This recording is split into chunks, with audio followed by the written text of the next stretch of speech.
ಮಕ್ಕಳು ಎಕ್ಸಾಮ್ಗಂತೂ ಎಷ್ಟು ಪ್ರಿಪ್ರೇಷನ್ ಆಗಿ ಹಾಲಿಡೇಸನ್ನು ಎಷ್ಟು ಚೆನ್ನಾಗಿ ಎಂಜಾಯ್ ಮಾಡ್ತಾರೋ, ನಾವು ಕೂಡ ಎಕ್ಸಾಮ್ ಆದಮೇಲೆ ಮಕ್ಕಳು ರಿಸಲ್ಟ್ ಕೊಡಬೇಕು ಅಂತೇಳಿ ನಮಗೂ ಅಷ್ಟೇ ಕ್ಯೂರಿಯಾಸಿಟಿ ಅನ್ನೋದು ಇರುತ್ತೆ. ಪೇರೆಂಟ್ಸ್ ಒಪಿನಿಯನ್ ಏನಿರುತ್ತೆ ಅನ್ನೋದು ನಮಗೂ ಒಂದು ದೊಡ್ಡ ಕ್ಯೂರಿಯಾಸಿಟಿ ಅನಿಸುತ್ತೆ. ಸೊ ಅದೇ ಕ್ಯೂರಿಯಾಸಿಟಿಯಲ್ಲಿ ಸ್ಕೂಲ್ಗೆ ಹೋದೆ. ಸೊ ಆಲ್ರೆಡಿ ಸಖತ್ತಾಗಿ ಸ್ಟೇಜನ್ನ ರೆಡಿ ಮಾಡಿದರು. ಸೊ ನಮ್ಮ ಸೆಕ್ರೆಟ್ರಿ ಅಬ್ದುಲ್ ಸರ್ ಅಂದರೆ ಸುಮ್ಮನೆನಾ, ಅವ್ರು ಏನಾದರೂ ಪ್ಲ್ಯಾನ್ ಮಾಡಿದ್ರೆ ಅದು 100% ವರ್ತೇಬಲ್ ಆಗಿರುತ್ತೆ.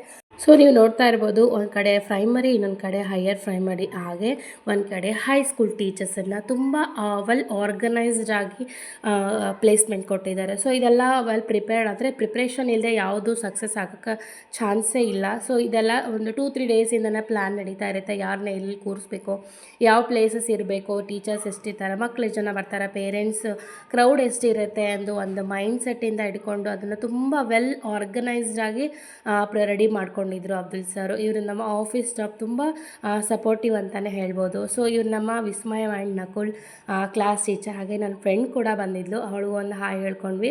ಸೊ ನೀವೇನಾದರೂ ನಿಮ್ಮ ಮಕ್ಕಳಿಗೆ ಒಳ್ಳೆ ಫ್ಯೂಚರ್, ಒಳ್ಳೆ ಸ್ಕೂಲನ್ನು ಹುಡುಕ್ತಾ ಇದ್ದಾರೆ, so here school Gurukula residential school, ನೀವು ನಿಮ್ಮ ಮಕ್ಕಳನ್ನ ಧೈರ್ಯವಾಗಿ ಈ ಸ್ಕೂಲ್ಗೆ ಅಡ್ಮಿಷನ್ ಮಾಡಿಸ್ಬೋದು. ತುಂಬ ಒಳ್ಳೆ ಎಜುಕೇಷನ್ ಇದೆ.